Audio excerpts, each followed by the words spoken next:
প্রেমিকেরা, আল্লাহ নবী নবী দয়া নবী জানিয়ে দিলেন আখিরি জামানায় নানা রকম ভাবে ষড়যন্ত্র করে আমার উম্মতদের মধ্যে হারামকে ঢুকিয়ে দেওয়া হবে, বিভিন্ন নাম দিয়ে বিভিন্ন পরিকল্পনা করে আমার উম্মতদের মধ্যে হারামকে ঢুকিয়ে দেওয়া হবে। আমি রাসূলুল্লাহ জানিয়ে দিয়ে যান, তোমরা সতর্ক অবলম্বন করে চলো, তোমরা একটু জবানকে লাগাম দিয়ে চলো। আল্লাহ নবী জানিয়ে দিলেন, এ দুনিয়া মানুষেরা আখিরি জামানাতে হাতে আগুন রাখা সহজ হবে, ঈমান রাখা কষ্টকর হবে। মানুষ ভাবতেই পারবে না সে কিভাবে বেঈমানটা হয়ে যাচ্ছে। আল্লাহ নবীর দরবারে হযরত আলী চলে আসলেন, ইয়া রাসূলুল্লাহ হাবিবাল্লাহ, হুজুর আমি একটু শিকার করতে যাব। আল্লাহ নবী বললেন, আলী রে এই দিকে যাবে ওই দিকে যাবে, একদিকে যেতে নিষেধ করলো, কিন্তু এই দিকে যেতে বললো, একদিকে যেতে নিষেধ করলো। হযরত আলী দুই দিকে ঘুরে ফেললো, কোনো শিকারকে দেখতে পেল না। যখন ফিরে চলে আসতে লেগেছে যেদিকে নবী নিষেধ করেছে, হযরত আলীর কৌতূহল জাগলো, ওই দিকটা একবার গিয়ে দেখি। যখন ওই দিকে যেতে লাগলো, এমন সময় দেখতে পেল কি সুন্দর একটা পাখি, ওই পাখিটা কলিমা পড়তে লেগেছে। হযরত আলী দেখে বড় পছন্দ হয়ে গেল, পাখিটাকে ধরার জন্য হযরত আলী তার পিছু নিল। পাখিটা উড়ে উড়ে উড়ে উড়ে গিয়ে এক জায়গায় নোংরা রয়েছে, পায়খানা রয়েছে, বসে বসে খেতে লাগলো। হযরত আলীর মনটা খারাপ হয়ে গেল, কি সুন্দর পাখি, কলেমা পড়ছিল বলে ধরতে আসলাম, আবার দেখছি নোংরা খেতে লেগেছে। আবার হযরত আলী ফলো করে ওই নোংরা থেকে উঠে গিয়ে এক ডালে বসে আবার কলেমা পড়তে লেগেছে। আবার হযরত আলী দেখে আবার পাখিরা কিছুক্ষণ পরে ওই নোংরা পায়খানা খেতে লেগেছে। এই দৃশ্যটা দেখে হযরত আলী নবীর দরবারে চলে আসলে, কিন্তু বলতে পারছে না, কারণ নবী নিষেধ করেছিল ওই দিকে যেতে। এ আলী চুপ করে বসে রয়েছে। আল্লাহ নবী নিজে বলতে লাগলো, এ আলী রে শিকারে গিয়েছিলে, কি ঘটলো কি বলবে না। হযরত আলী লজ্জা হয়ে জন নরম হয়ে কাঁদু কাঁদু হয়ে বলতে লাগলো, হুজুর এমন এমন ব্যাপার রয়েছে, একটা পাখি দেখলাম কত সুন্দর কলমা পড়তে লেগেছে, কিছুক্ষণ পরে নোংরা খেতে লেগেছে, হুজুরের রহস্যটা কি? আল্লাহ নবী বলেছে, আলী ওটা হলো আমার আখিরি জামানার উম্মত। হুজুর বুঝতে পারলাম না। আল্লাহ নবী জানালে আমার আখিরি জামানার উম্মতরা দুনিয়ার ফিতনা জালে জড়িয়ে গিয়ে সকালে ঈমানদার থাকবে, সন্ধ্যায় বেঈমান হয়ে যাবে, সন্ধ্যায় ঈমানদার থাকবে, সকালে বেঈমান হয়ে যাবে। হালাল খাও হালাল খাও, আজ দুনিয়া তোমাকে চক্রান্ত করছে, নানান রকম নাম দিয়ে বিভিন্ন ষড়যন্ত্র করে আমাদের মধ্যে হারামকে ঢুকিয়ে দেবা। আল্লাহর রাস্তায় সবর করো। নবীর পরিবারদের দিকে দেখো, তাদের পরিবারে এমনও দিন গেছে খাতুনে জান্নাত 3 দিন না খেয়েছিল, তথাপিও কোনোদিন আল্লাহ পাককে অবজেকশন দেয়নি।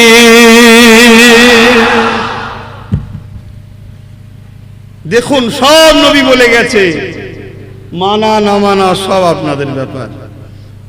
তাহলে এবার চলে আসেন আসল জায়গায়। 50, 60, 70 বছরে মজা করতে গিয়ে আখেরাত জাহান্নাম কেউ চান? না বললে হবে না, তাহলে কাজে দেখাতে হবে তো। তাহলে আমরা ফলো করব কাকে? জোরে বলুন, নবীকে। কথাটা সবাই বলতে পারছেন না? কাকে ফলো করব?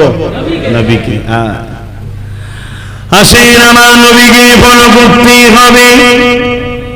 নবীকে ফলো করতে গেলে সব উত্তমভাবে ফলো করেছে কারা, তাদেরকে অনুসরণ করতে হবে।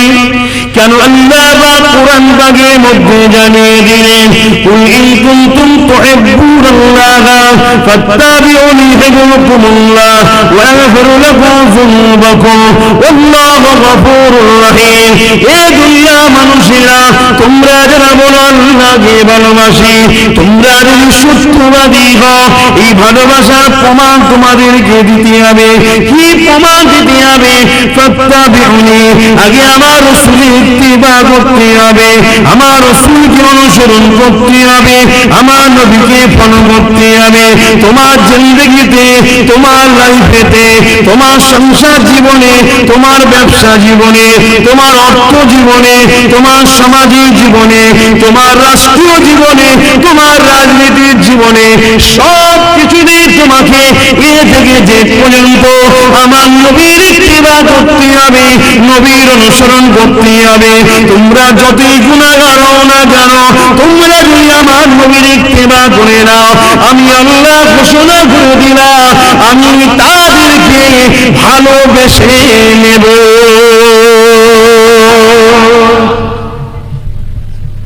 বুঝতে পারছেন তো মাইকের আওয়াজে? খুব ঠান্ডা মাথায় বুঝলেন আমার আব্বারা। দুনিয়া বেশি দিন নয়, আল্লাহকে সাক্ষী রেখে বলে যাচ্ছি, বেশি দিন আর দুনিয়া নাই। শুধু এতটুকু মাথায় ঢুকে নাও, কদিনের দুনিয়া কোন রকম ভাবে কাটিয়ে দিয়ে চলে যায়, যেন ঈমানটা নিয়ে, রাসূলের আদব আর প্রেমটা নিয়ে যেতে পারি, হয়তো পরকালে নাজাত পেয়ে যাব। জোরে বলুন সুবহানাল্লাহ। মানলে মানুন, না মানলে না মানুন। কি এটুকু বলার স্বাধীনতা আছে তো নাকি? না, এটা বলারও স্বাধীনতা নেই। আপনাদের সামনে পেয়েছি যখন একটু বুঝাচ্ছি, যার লিভার হবে নেবেন, যার লিভার হবে না নেবেন না। যদি কারো গালিগালিজ করার ইচ্ছা, একটু গালিগালাজ করে নেবেন, আমিও চলে যাব, আপনিও চলে যাবেন, মিটে যাবে। আর যদি বলেন যে একটু ঝগড়া করার ইচ্ছা আছে, সেটাও করে নেবেন, কোনো অসুবিধা নেই। কেন ইমামে হোসাইনের থেকে আব্বাস সিদ্দিকী বড় নয়, ঠিক না বেটি? ইমামে হোসাইন যদি পরিবার সহ কারবালা শহীদ হতে হয়, আমি কোথাকারের লাট সাহেব? আল্লাহ দ্বীনের জন্য হতে হবে। শুনছেন তো নাকি? কারণ আল্লাহ জাত পাকের কসম করে বলে দিয়েছে, যাকে আমি দুনিয়া দেবো আখিরাত দেবো না, যাকে আমি আখিরাত দেবো দুনিয়া দেবো না। এ বিশ্বের মানুষেরা, জান্নাত আমার, জমিন আমার, আসমান আমার, সবই আমার। হাত দুটো আমি দিয়েছি, তোমার ইচ্ছা মতো ব্যবহার করলে হবে না। চোখ দুটো আমি দিয়েছি আমার, আমার তোর নয়, তোমার ইচ্ছা মতো ব্যবহার করলে হবে না। কান দুটো আমি দিয়েছি, তোর নয়, আমার, আমার ইচ্ছা মতো ব্যবহার করলে হবে না। তুমি যদি মনে করো দ্বন্দ্ব আমার, না না না, সব কিছু আল্লাহ তার ফান্ড থেকে দিয়েছে, তার ভান্ডার থেকে দিয়েছে, ইচ্ছা মতো খরচ করলে হবে না। আল্লাহ জিন্দেগি দিয়েছে, যদি মনে করো আমার, না না না, আল্লাহ তোমাকে ব্যবহার করতে দিয়েছে, ইচ্ছা মতো খরচ করলে হবে না। আল্লাহ সব হিসাবটা নেবে ময়দানে মাশর। ওই দিনটা কেমন দিন হবে একটু বলে দিই, তারপরে নবীর আদর্শ দিকে যাচ্ছি। আল্লাহ নবী জানিয়ে দিলে, কানা মিদুল খামসিন আলফা সানাতি, 50,000 বছরের একটা দিন হবে। ওই দিনটা বিচারের দিন হবে। কেমন দিন হবে? লোহাকে গরম করে যেমন লাল হয়ে যায়, সূর্যের তাপে জমিনটা ওই রকম লাল হয়ে যাবে। এই জমিনে কে নেতার বেটা, কে রাজার বেটা, কে পীরের বেটা, কে আমিরের বেটা, কে কার বেটা, ওটা আল্লাহ দেখবে না। সবাইকে জমিনে দাঁড়াতে হবে একমাত্র মুস্তাফার গোলামদের জন্য। আর সাজিদের ছায়াতে জান্নাতি খানার ব্যবস্থা থাকবে। চলো লাভালাভি করো, রক্তের গরম, অর্থের গরম, পাওয়ারের গরম করো। যাও না মিশরে গিয়ে ফেরাউনকে জিজ্ঞেস করো না, হেরা তোর কি হাল বলতো একটু। সব ঠান্ডা হয়ে গেছে। কান থাকতে যারা কালা তারা বুঝবে না, আর কান যাদের খোলা আছে তারা বুঝে নেবে। আল্লাহ আমাদেরকে হেদায়েত করুক, বলুন আমিন। কারণ হেদায়েত সবার কপালে হয় না, আল্লাহ যাকে ভালোবাসে তাকে হেদায়েত করেন, ঠিক না বেটি? তবে আল্লাহ বলেছে, বান্দা তুই কেউ যদি চেষ্টা করিস ভালো হব, ভালো করার দায়িত্ব আমার, কিন্তু চেষ্টা তোকে করতে হবে। চেষ্টা থাকা দরকার তো নাকি? না এখন দুদিন মজা করে নি, তারপরে যখন সময় হবে তওবা করব। নিঃশ্বাসের বিশ্বাস নেই, কখন ফুট করে চলে যাবে, কি মুখ দেখাবে। আরে মুসলমান, আরে ছেলেমেয়েরা, তরুণেরা, এ নবী পাকের প্রেমিকেরা, আল্লাহ জানিয়ে দিয়ে যারা আমার নবী ইত্তেবা করবে, আমার নবীর অনুসরণ করবে, আমার নবীকে পিয়ার করবে, আমার নবীকে ফলো করবে, উঠতে বসতে চলতে চাল চলনে সব কিছুতে 24টা ঘন্টা সব কিছু বিষয়ে মুহাম্মদ ছাড়া অন্য কারো অনুসরণ করা চলবে না। ইমানদাররা শুনে রেখে দাও, যারা এইভাবে চলবে তাদেরকে আমি পিয়ার করবো। হ্যাঁ, চেষ্টা করেছে মেনে চলতে পারে, আল্লাহ তো অন্তরের খবর জানে। চেষ্টাকারী সম্বন্ধে আল্লাহ পাকের মেসেজ রয়েছে, ওরে আমার বান্দারে কান্নার মতো চেষ্টা কর, চোখ দিয়ে যদি পানি নাও বেরিয়ে যায় কান্নাওয়ালাদের সঙ্গে সামিল করে দেবো। চেষ্টা করেছো কিন্তু সব মেনটেন করতে পারো না, তোমার চেষ্টাটাকে আল্লাহ পাক কবুল করে নেবে। কিন্তু ইচ্ছা করে তুমি মাতব্বরি করবে, ইচ্ছা করে তুমি দাদাগিরি দেবে, ইচ্ছা করে তুমি রসুলের দিনের খেলাফ চলবে, ইচ্ছা করে তুমি রসুল জীবন করেছে তার বিরুদ্ধে চলবে, ইচ্ছা করে যারা নবীর দুশমন তাদের দলদাস হয়ে থাকবে। এই যুবকেরা মনে রেখে দিও, নিঃশ্বাস একদিন ফুরিয়ে যাবে, ওই দিন আল্লাহ বা বুঝিয়ে দেবে। কেন এখন তো পরীক্ষার হলে রয়েছ, তুমি ভুল লেখো ঠিক লেখো কিছুই বলবে না, রেজাল্ট যদি আউট হয়ে যাবে ওই দিন ফেল হয়ে গেলে হাইরে আফসোস, আর কিছু করার থাকবে না। আল্লাহ নবী আল্লাহ তা জানিয়ে দিলে যারা আমার আমি যাদেরকে ভালোবাসবো তাদের জন্য কিছু মেসেজ রয়েছে। কি মেসেজ রয়েছে? তারা যদি অন্যায় করে থাকে, ভুল করে থাকে, আমি আল্লাহ তাদেরকে ভালোবেসে নিয়েছি, তারা আমাকে রহমান রহিম পাবে, তাদের জীবনের সমস্ত গুনাহ খাতাকে আমি আল্লাহ মাফ করে দেব।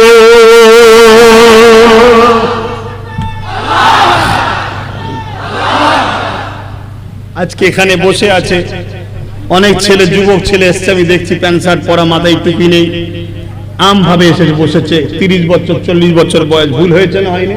কিন্তু আজকে শুনছে কোরআনের কথা, যে রসুলকে তুমি টোটাল লাইফে ফলো করো, তোমার জীবনে যা গুনাহ আছে আজকে যদি তওবা করে নাও বাকি সমস্ত মাফ করে দেবে, কাল থেকে পরিবর্তন করে দাও। রসুল ছাড়া কাউকে চিনি না, রসুল ছাড়া কাউকে বুঝি না, রসুল ছাড়া কারো কথা শুনতে রাজি নয়, আমি শুধু রসুলকে ফলো করবো। জোরে বলুন সুবহানাল্লাহ।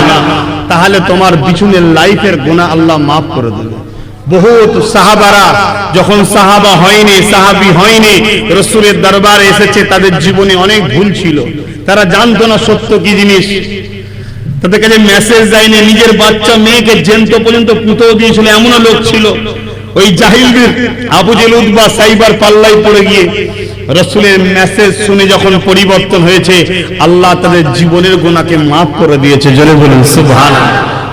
হয়তো আমাদের চলার পথে অনেক ভুল হয়েছে, দীর্ঘ 20 বছর 30 বছর 40 বছর 50 বছর হয়ে গেছে, আমরা বিভিন্ন শয়তানের দলে ছিলাম, শয়তানের অনুসরণ করে ফেলেছি, শয়তানদের তাবেদারি করে ফেলেছি।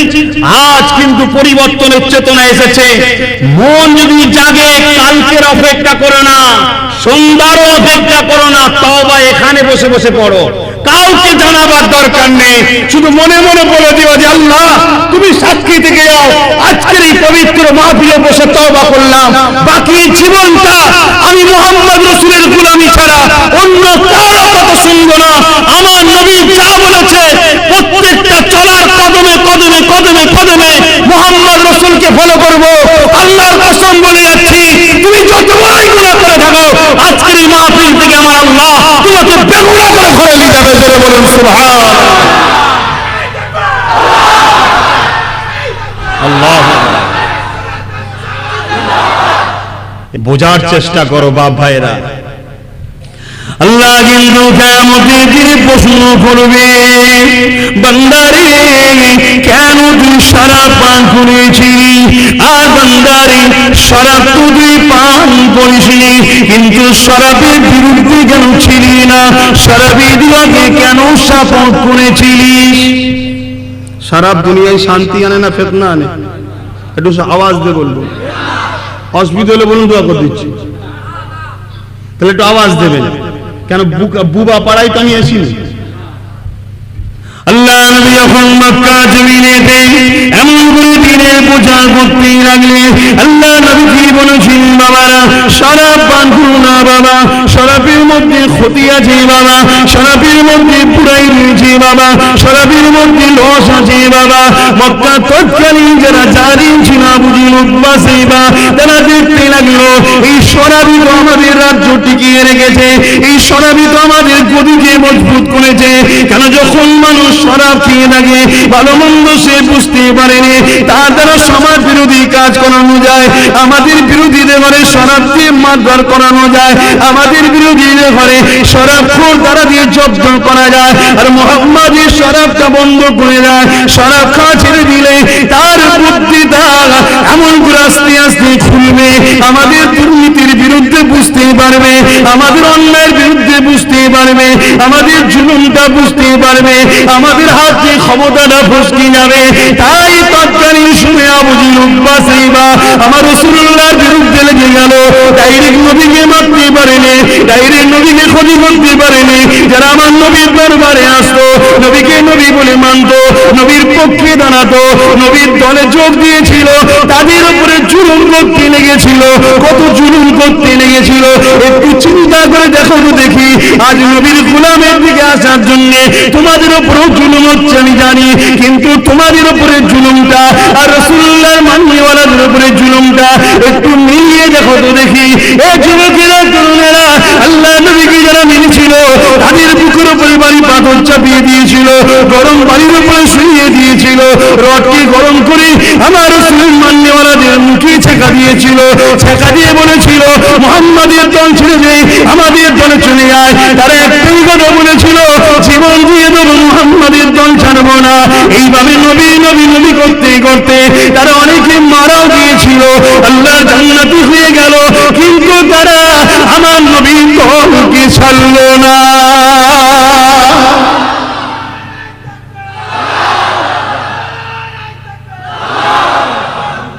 বেজার হচ্ছে, ভুল শিখাচ্ছি, দেখুন বুঝার চেষ্টা করুন। আল্লাহ আমাদেরকে সৎ বুদ্ধি দেন, বলুন আল্লাহুম্মা আমিন। বলবেন নবীর দিকে আছি,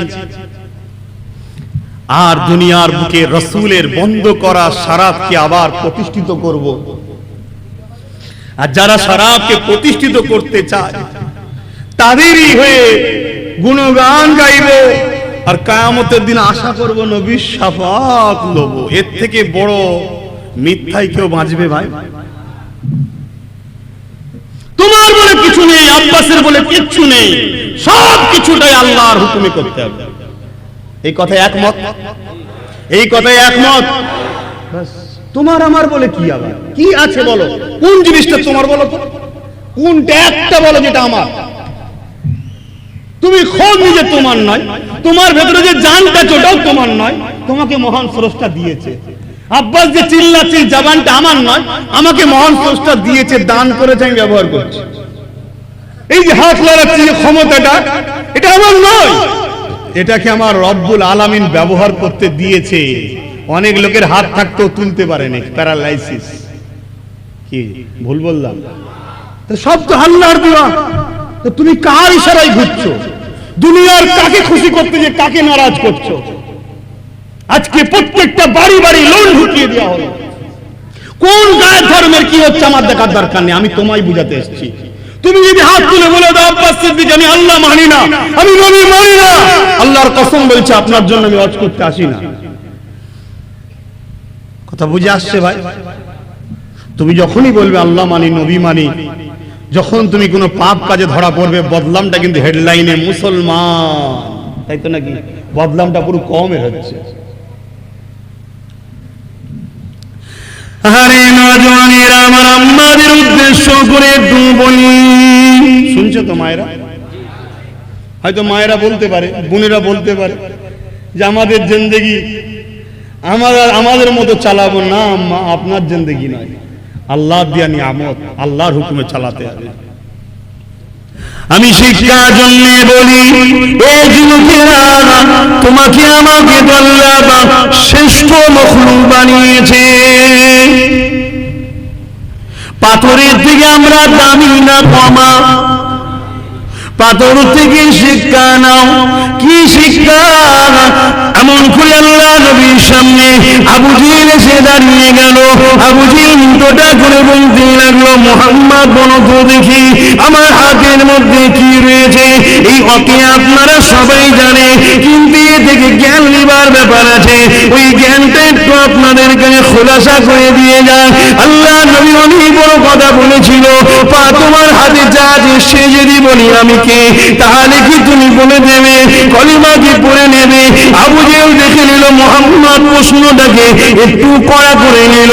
কেন? আবু জেহেল চোখ থাকতে অন্ধ ছিল, কান থাকতে কানা ছিল, তার অন্তরে খোদা মোহর মেরে দিয়েছে, সে হিদায়াত পাবে না। নবীর চাচা ছিল আবু জেহেল, নিজের চাচা নয়। এমন করে আবু জেহেল যখন এই কথা বলেছিল, আল্লাহ নবী আবু জেহেলের হাতে দিয়ে তাকালো। আবু জেহেলের হাতে একটা পাথর ছিল। যে বিষয়টা আমি বলতে চাইছি, ওই পাথরটা কার কবজাতে ছিল? একটু সারা দেবেন। কার দখলে ছিল? কার রাজত্ব চলছিল পাথরটার উপরে? কার ক্ষমতা চলছিল পাথরটার উপরে? কার দখলে ছিল পাথরটা? আবু জেহেলের দখলে ছিল। এ আমার নবীর গোলামেরা, এ যুবকেরা, যুবতীরা, আম্মারা, বোনেরা, ভাইরা, বাপেরা, মৃত্যু তো অবশ্যই একদিন আসবে। আল্লাহ জানিয়ে দিল, এ বান্দা জান্নাত যদি নিতে চাও, এর বিনিময়ে তুমি আমাকে দুটো দাও। কি দেবো আল্লাহ? আমার রাস্তাতে জান দাও আর মাল দাও। আল্লাহ জান তো তুমি দিয়েছো, হ্যাঁ আমার রাস্তায় দিয়ে দে। মাল তো তুমি দিয়েছো, হ্যাঁ আমার রাস্তায় আবার দিয়ে দে। এর বিনিময়ে আমি আল্লাহ তোদেরকে জান্নাতটা দিয়ে দেব।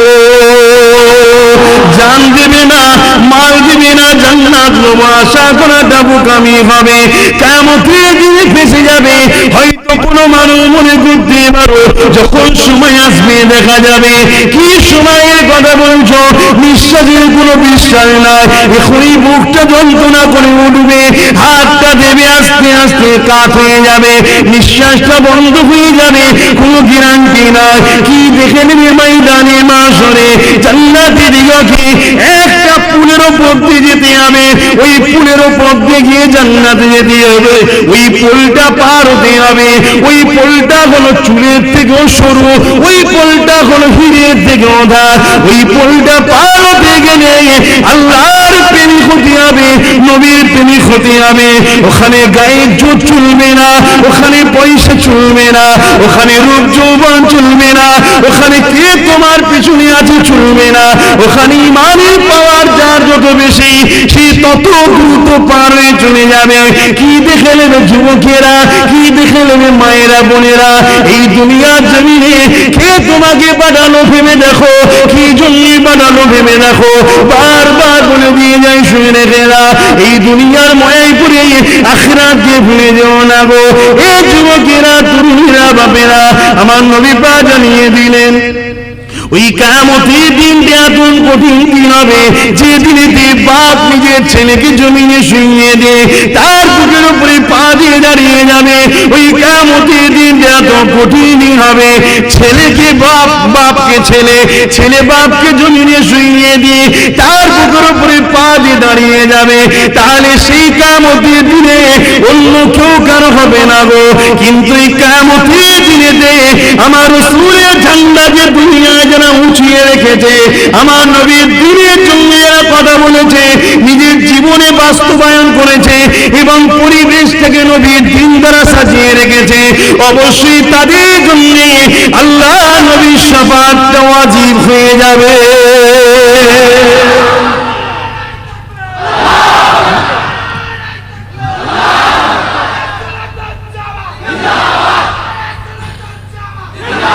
অসুবিধা হচ্ছে না তো আপনাদের? মাইকের আওয়াজে বুঝতে পারছেন? বিশেষ করে যুবকদের বলছি, আমার সোনার ভাই, অনুরোধ করছি, ব্যবসা করো, কারবার করো, ধনী হও, হারাম ইনকাম করে নাই। উসমান গনি কি ধনী ছিল না? ধনী হওয়া তো পাপ নয়, ধনী তো আল্লাহই বানায়। হও না? উসমান গনি কত বড় ধনী ছিল, পৃথিবীর নামকরা ধনী ছিল। খাতুনে আমার রাসূলুল্লাহর আহলিয়া আম্মাজান খাদিজাতুল কুবরা গরীব ছিল নাকি? পৃথিবীর বিখ্যাত ধনী নারী ছিল। জোরে বলেন সুবহানাল্লাহ। হন না, কে মানা করছে? কিন্তু হারাম ইনকাম। আজ প্রত্যেকটা, মাফ করবেন, ভুল হলে বলবেন, 100-র মধ্যে বেশিরভাগ বাড়িতে, আমি অমুসলিমের কথা বলতে আসিনি, যারা দাবিদার মুসলমান তাদেরকে বলতে এসেছি, প্রত্যেকটা বাড়িতে হয় লটারি আর নাই সুদ, যে কোনো ভাবে হারাম ঢুকানো হচ্ছে না হয়নি। এটাই তো ইসলামের দুশমনদের ষড়যন্ত্র। যেমন করে হোক মুহাম্মাদের উম্মত গুলোকে সুদের মধ্যে, হারামের মধ্যে নাবিয়ে দাও, না হয় ওদের সঙ্গে লড়াই করে আমরা পারিনি আর কোনোদিন পারবো না। কেন? ওদের ঈমানের পাওয়ারটা এত পাওয়ার। ইনকাম করুন, হালাল ইনকাম করুন। কিয়ামতের দিন আল্লাহ যদি বলে, বান্দারে তুমি আমার নবীর দাসত্ব করো না কেন? তোমাকে তো আমি কোরআনে জানিয়ে দিয়েছিলাম, লাকাদ কানা লাকুম ফি রাসূলিল্লাহি উসওয়াতুন হাসানা। এ দুনিয়ার মানুষেরা, আমি তোমাদের জন্য আমার নবীকে মডেল বানিয়ে দিয়েছি। তোমরা আমার নবীকে ফলো করবে, নামাজ পড়বে নবীকে দেখো, রোজা রাখবে নবীকে দেখো, হজ করবে নবীকে দেখো, যাকাত দেবে নবীকে দেখো। তুমি আমি কিছু মানুষ বলবো, হে আল্লাহ, নামাজ তো নবীকে দেখেই পড়েছি, অর্থাৎ নবী যেভাবে পড়তে বলেছি পড়েছি, রোজা যেভাবে রাখতে বলেছি রেখেছি, হজ যেভাবে করতে বলেছি করেছি। কিন্তু আমার আল্লাহ বলবে, বান্দারে ব্যবসাটা কাকে দেখে করেছিলে? কেন? আল্লাহ, ব্যবসা তো দুনিয়ার ব্যাপার না রে বান্দা, দুনিয়ার মধ্যে তো আখিরাতকে পাওয়া যাবে। তাই তো আমি শিখিয়েছিলাম, রব্বানা আতিনা ফিদ দুনিয়া হাসানাতাও ওয়া ফিল আখিরাতি হাসানা, দুনিয়ার ভালাই আখিরাতের ভালাই। তাহলে ব্যবসাটা কাকে দেখে করেছিলি? না অমুককে দেখে করেছিলাম। আমার আল্লাহ বলবে, বান্দারে তাকে তো অনুসরণ করতে আমি হুকুম করিনি, তোকে আমি বানিয়েছি, আমার সৃষ্টি তুই। মায়ের পেটে আমি তোকে বাঁচিয়ে রেখেছিলাম, কোটি কোটি কোটি কোটি এমন করে কোষ আসতেছিল। কি বুঝতে পারছেন? কোটি কোটি আসে বাপের শরীর থেকে, আশা করছি বুঝতে পারছেন। কোটি কোটি আসে মিলনের মাধ্যম দিয়ে মায়ের রেহেমে যায়, মায়ের শরীরে যায়। কোটি কোটি কোষ থাকে, তার মধ্যে থেকে একটাকে আল্লাহ বাঁচিয়েছে, যার নাম আব্বাস সিদ্দিকী। সব মরে গেছে, তার মধ্যে আপনি একটা, আপনি একটা, আপনি একটা, সব মারা যায়। কোটি কোটি আসে, এটা একটা কোষ, এটা রূহ, ছোট্ট একটা পোকা ধরনের, সেইটা বাপের শরীরের মাধ্যম দিয়ে মায়ের রেহেমে গেছে। অনেকে ঢুকার চেষ্টা করেছে মায়ের রেহেমে, সবটাকে আল্লাহ মেরে দিয়েছে, এই একটাকে বাঁচিয়েছিল, সেটা আমি। তোমাদের কথাও বলছি, তোমারও আব্বার শরীর থেকে বহুত এসেছিল, সব মরে গেছে, একটা বাঁচেছিল, সেটা তুমি। তাহলে আমার আল্লাহ কত ভালোবেসে তোমায় সৃষ্টি করলো।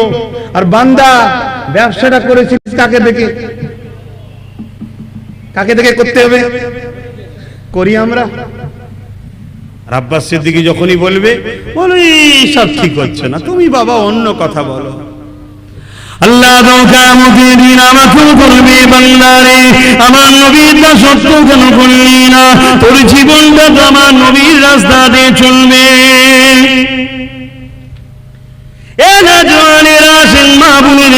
একটু বলছি না, দুদিনই দুনিয়ার ময়ায় পড়ে আখিরাত যে ভুলে যাবেন না। সামান্য কষ্ট হলে ধৈর্য হারিয়ে যাবেন না। মুমিনের সব থেকে বড় গুণ হলো মুসিবতে ধৈর্যের সাথে সবর করা। এই দুনিয়া জমিনেতে একটা নারীর কথা বলে যায়, যার নাম হলো হযরত সুমাইয়া। আমার আম্মারা বোনেরা একটু বোঝার চেষ্টা করেন, কোথায় যাচ্ছেন, কাদের ইশারায় পড়লে, কাদের অনুসরণ করে চলছে। আপনার চালচলন তো খাতুনে জান্নাতের মতো হবে, আপনার চালচলন তো আম্মা আয়েশার মতো হবে, আপনার চালচলন তো নবীর খুশি অনুযায়ী হবে। কারণ এই দুনিয়ার জমিনে একটা দিন ছিল, যেদিন মেয়েরা জন্ম নিলে তৎকালীন সন্ত্রাসীরা জেন্ত জেন্ত পুঁতিয়ে দিত। আল্লাহ নবী লড়াই করে লড়াই করে লড়াই করে, এ মা বোনেরা, তোমাদের জন্য বলতে গিয়ে আল্লাহ নবী মার খেয়েছে। তোমাদের জন্য বলতে গিয়ে আল্লাহ নবীর জীবনী খুলে দেখো, নবী কলেমার পরে কি দাওয়াত দিয়েছিল। নবী কলেমা প্রচারের পরে দুটো কথা বলেছিল, একটা শিশুদের অধিকার আর একটা হলো নারীদের অধিকার। এই দুটো কথা বলার জন্য আল্লাহ নবীকে আবু জেহেল উতবা সাইবা ঘর ছাড়া করে দিয়েছিল। নবী আমার পাহাড়ে গিয়ে বন্দী ছিলেন, এক মাস গাছের ফল পাতা মূল খেয়ে জীবন যাপন করেছে। এ নবীর গোলামেরা সেই নবীর খেয়ে কথা বলতে গিয়ে, নাই কথা বলতে গিয়ে, নারীদের অধিকারের জন্য কথা বলতে গিয়ে আজ তোমাকে যদি ঘর ছাড়া হতে হয় মনে দুঃখ নিও না গো। তোমার নবীও ঘর ছাড়া হয়েছিল, এক মাস পাহাড়ে বন্দী ছিল। তুমি আমি কোথাকারের কে? আল্লাহ যাকে এত ভালোবাসে নবী যাতে রাজি, আমার আল্লাহ তাতে রাজি। নবী এটাই শিখিয়ে দিয়ে গেল, এ বিশ্বের মানুষেরা কিয়ামত পর্যন্ত আমার প্রেমী কেমনও থাকবে, তারা আমার সুন্নতের উপরে চলবে, আমার হয়ে কথা বলবে, আমার হয়ে কথা বলার জন্য সমাজ থেকে বয়কট করবে, সমাজ থেকে মিথ্যা কেস দেবে, সমাজ থেকে মারবে, সমাজ থেকে খরচানা করে দেবে। সে খরচানা হয়ে যাবার পরে আমি মুহাম্মাদের কথা মনে পড়বে, আরে আমার নবীও তো খরচানা ছিল, তার কষ্টটা একটু হালকা হয়ে যাবে।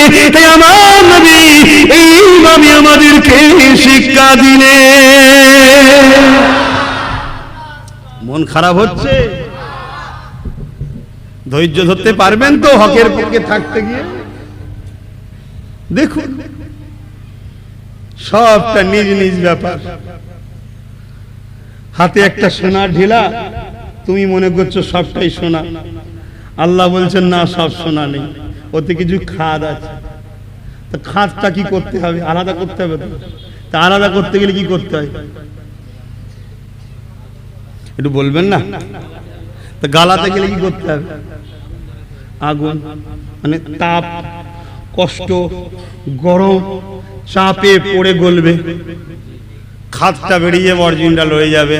তা আমরা তো সবাই বলছি আল্লাহ তোমায় ভালোবাসি, আল্লাহ একটু গলাবে না? খাদ কে আছে বার করতে অরিজিনালটা নিয়ে এলে করবে না? করবে না? ওই জন্য মুসা সাল্লামও যখন ফেরাউনের সঙ্গে লড়াই করতে গেছে প্রথমবার হেরে গেছে।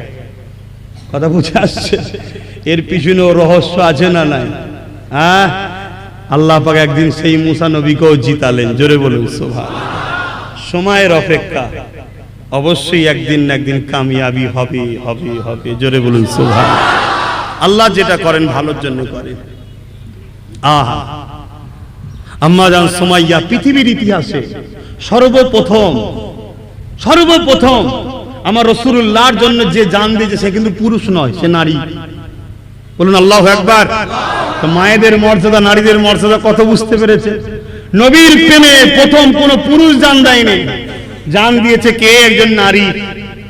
কিন্তু আজকে নারী, আমার আম্মা, আমার বোনেরা সামান্য একটু কষ্ট করুন, একটু কষ্ট করুন, সংসারের অভাব, 41 দিন তাহাজ্জুদের নামাজ পড়ে সেজদাটা একটু লম্বা করবেন, হাতটা একটু বেশিক্ষণ তুলবেন, আল্লাহ আমার অভাবকে দূর করে দাও। আল্লাহর কসম, বিশ্বাস রাখতে পারেন এই বাচ্চার উপরে, আল্লাহ আপনার রুজির দরজা খুলে দেবে, গায়েবী সাহায্য আসবে। জোরে বলুন সুবহানাল্লাহ।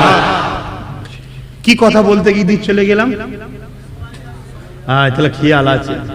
আম্মা জান সুমাইয়া হুজুর কি জুলুম হয়েছিল তিনার উপরে, শুনে অবাক হয়ে যাবেন। আমার আম্মা বোনেরা, দুনিয়া জমিনে এরকম জুলুম তো কারোর উপরে হয়নি। আম্মা সুমাইয়া আমার নবীকে ভালোবেসেছিল, আমার নবীর কাজকে সাপোর্ট করেছিল, আমার নবীর দলে যোগ দিয়েছিল। আবু জেহেল উতবার কানে খবর চলে গেল সুমাইয়া আমাদের দল ছেড়ে দিয়েছে। ওই সময় সুমাইয়াকে ডেকে বলেছিল, এ সুমাইয়া, আমাদের দলটা কেন তুমি ছেড়ে দিলে? কেন মুহাম্মাদের দিকে চলে গেলে? জলদি করে আমাদের দিকে ফিরে আসো, নাই তোমার উপরে জুলুম অত্যাচার হতে লাগবে। আম্মা সুমাইয়া বলেছিল, আবু জেহেল রেগে যতই জুলুম অত্যাচার করো না কেন, আমি ছিলাম অন্ধকারের মধ্যে, মুহাম্মদ রাসূল আমার চোখ খুলে দিয়েছে, আমি আর তোমাদের দিয়ে থাকবো না, কেননা যিনি স্রষ্টা তার বিরুদ্ধে তুমি, কেননা যিনি স্রষ্টা তার কাজের বিরুদ্ধে তুমি। তুমি যে কাজগুলো করো এইগুলো শয়তানের দাসত্ব করা হয়, শয়তানের দলের কাজ করা হয়। আমরা তো স্রষ্টার পক্ষে থাকবো, তাই মুহাম্মদ রাসূলকে স্রষ্টা পাঠিয়েছে, তিনি আমাদেরকে জানিয়েছে, তাই মুহাম্মদ রাসূলের দিকে চলে গেছি। এই কথাটা শুনে আবু জেহেল রেগে গিয়ে আম্মা সুমাইয়াকে কি জুলুম করেছিল, ঘোড়ার পায়ে দড়ি বেঁধে দিয়ে আম্মার পায়ে দড়ি বেঁধে দিয়েছিল। এই যুবকেরা শুনে রেখে দেয়, আম্মা বোনেরা মাইকের আওয়াজে শুনে রেখে দেয়, জান্নাত আরো সহজে পাওয়া যাবে না গো। দুনিয়ার ছেলে তোমাকে কতদিন মারবে, একদিন না একদিন মৃত্যু হয়ে যাবে, জাহান্নামে কিন্তু মৃত্যু হবে না। দুনিয়ায় তোমাকে কতদিন ভুকা রাখবে, রিজিকের মালিক তো আল্লাহ। অবশ্যই যদি পানির গভীরের নিচে ছোট্ট একটা মাছের পিপিলিকার খোরাক যদি আল্লাহ পাক পৌঁছে দিতে পারে, তোমার দরজা কেউ যদি বন্ধ করে দেয়, সবর করো, হয়তো আল্লাহ তোমায় ভালোবাসে বলে পরীক্ষা নিচ্ছে, অবশ্যই আমার আল্লাহ তোমার দরজাকে খুলে দেবে। পারে না, পারে না, হয়তো পরীক্ষা নিচ্ছে। পরীক্ষা নিয়েছিল হযরত আইয়ুব আলাইহিস সালামকে, জানেন না? 18 বছর থেকে 14 বছর ইখতিলাফ আছে, গায়ে ঘা হয়েছিল, পোকা হয়েছিল, এত গন্ধ, স্ত্রী বাচ্চা পাড়া প্রতিবেশী সব ছেড়ে দিয়ে পালিয়েছিল, একটা স্ত্রী ছাড়া। 18 বছর গায়ে পোকা, জ্যান্ত মানুষের গায়ে পোকা খেলে কি কষ্ট বুঝতে পারছেন? হ্যাঁ, তথাপিও তিনি একবারও বলেনি আল্লাহ তোমার উপর আমি নারাজ, চুপ করে পড়ে আছে। যেদিন জিভে ঘা পোকাটা লাগতে গেছে তখন তিনি আওয়াজ দিয়েছে, আল্লাহ এই জিভে যদি তুমি পোকা দাও আমি তাহলে তোমায় ডাকতে পারবো না, এটাই আমার কষ্ট। তুমি রহমান রহিম, তোমাকে আমি ডাকতে ভালোবাসি। জোরে বলুন সুবহানাল্লাহ। আল্লাহ খুশি হয়ে গেলেন, তোমার পরীক্ষা হয়ে গেছে, যাও। সব ভালো হয়ে গেল, স্ত্রী বাচ্চা সব ফিরে পেল। তা আল্লাহ পরীক্ষা নেবে না, নেবে না? তা আমায় নেবে না? তোমাদের নেবে না? আমার নবীকে যদি আল্লাহ পরীক্ষা নিয়ে থাকে, তোমাদের নেবে না? কত পরীক্ষা নিয়েছিল জানো না? মক্কা ছেড়ে নবীকে মদিনায় চলে যেতে হয়েছিল, জানো না? জানো না? তাহলে তুমি নিজেকে আয়নার সামনে দাঁড় করাও। পৃথিবীতে মানুষ সবাইকে ধোঁকা দিতে পারে, নিজের অন্তরকে কখনো ধোঁকা দিতে পারে না, ঠিক না বেঠিক? আয়নার সামনে দাঁড় করিয়ে তুমি নিজেকে প্রশ্ন করো, তুমি শয়তানের দিকে না রহমানের দিকে? তোমার আয়নার ছবি তোমায় উত্তর দেবে। আম্মা সুমাইয়া কথাটা বলেনি, আবু জেহেল এইভাবে ঘোড়ার সঙ্গে দড়িটা বেঁধে দিয়ে অর্ধউলঙ্গ করে আম্মা সুমাইয়াকে মরুভূমি গরম বাড়ির উপর দিয়ে টেনে টেনে টেনে টেনে নিয়ে যায়। একবার ভাবো, যে গরম বাড়ির উপরে মানুষ খালি বাড় দিয়ে পারে না, তাই উঠে ফিরে চাপতে আল্লাহ উঠকে এমন ভাবে তৈরি করেছে মরুভূমির গরম বাড়ির উপরে সে চলতে পারে। এইরকম গরম পানিতে পা দিয়ে দেখা যায় না।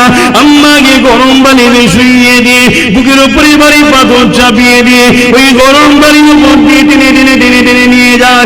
এই পিঠের চামড়া গুলো গুটিয়ে গুটিয়ে গুটিয়ে গুটিয়ে গুটিয়ে গুটিয়ে আম্মা কাদের কাছে জড়ো হয়ে গেছে। এই ছেলেরা, যুবকেরা, তরুণেরা, দুনিয়াকে আল্লাহ দেখিয়ে দিল এই আশিয়ামের সুমাইয়া রে, কিয়ামত পর্যন্ত তোর চর্চা চলবে।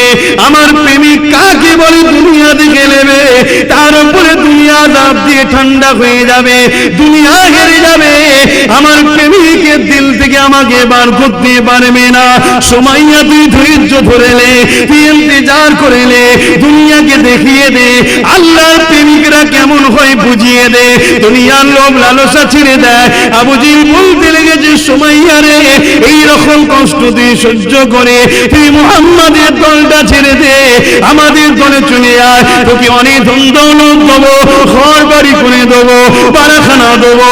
আজ আমাদেরকে বলা হবে রহমানের দল ছেড়ে দে, শয়তানের দলে আয়, গান বাজনায় আয়, যাত্রায় আয়, সুদ ঘুষে আয়, জেনারা বিচারিতে আয়, খুন খারাপিতে আয়, লুট দাঙ্গায় আয়, মারপিটে চলে আয়, মাস্তানিতে চলে আয়, দখলে চলে আয়, এইদিকে চলে আয়, এইদিকে চলে আয়। গাড়ি দেবো, বাড়ি দেবো, টাকা দেবো, ধন দৌলত দেবো।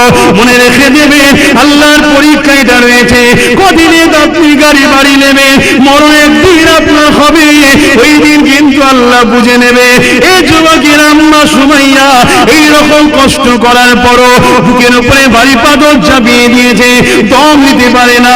সুমাইয়া তথাপি আসমানের দিকে তাকিয়ে বলে, ও আমার আল্লাহ, আপনার দাসীর উপরে কত অত্যাচার হয়, আপনি তো সবই দেখছেন। আল্লাহ, দাসীকে কবুল করে না, দাসীকে জায়গা দেন জান্নাতে, দাসীর উপরে রাজি হয়ে যায়, দাসীর উপরে খুশি হয়ে যায়। এমন করে আবু জেহেল দেখলো এই সুমাইয়া তো পরিবর্তন হচ্ছে না। আম্মা সুমাইয়া গোপন অঙ্গেতে বল্লমের আঘাত করে দিয়ে আম্মাকে শহীদ করে দিয়েছিল। আম্মা নিজের জান দিয়া পছন্দ করেছে, আমার নবীর দলকে ছাড়েনি।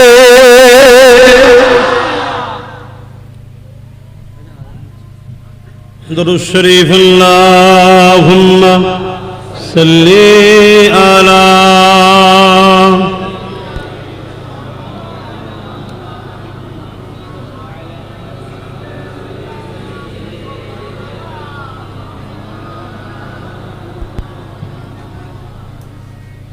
দেখি নাই তোমারে কোনদিন,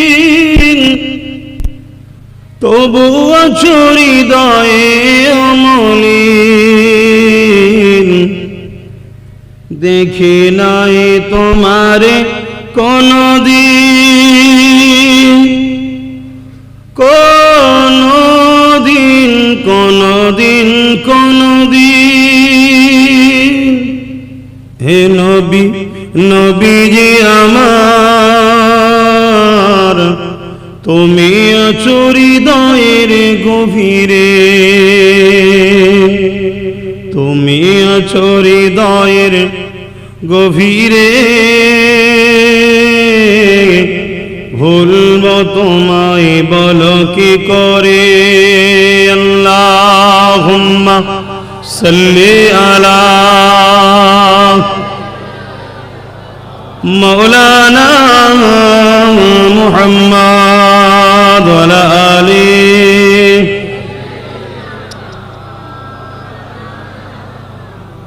কিয়ামতের দিনে তিন দলে মানুষ বিভক্ত হবে। কুনতুম আজওয়াজান সালাসা, তিন দলে বিভক্ত হবে।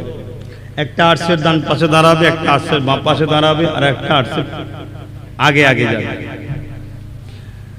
যারা ডান পাশে দাঁড়াবে তারাও জান্নাতি, আর যারা আগে আগে যাবে তারা হচ্ছে বেহিসাব জান্নাতি। জোরে বলুন সুবহানাল্লাহ।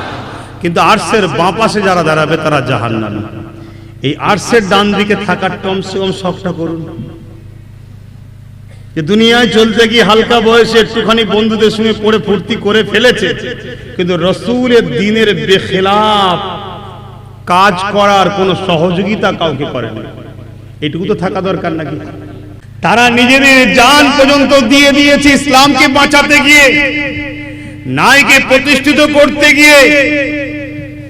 আর আমরা যদি মনে করি সহজে জান্নাত পেয়ে যাব, অত সহজ নয়।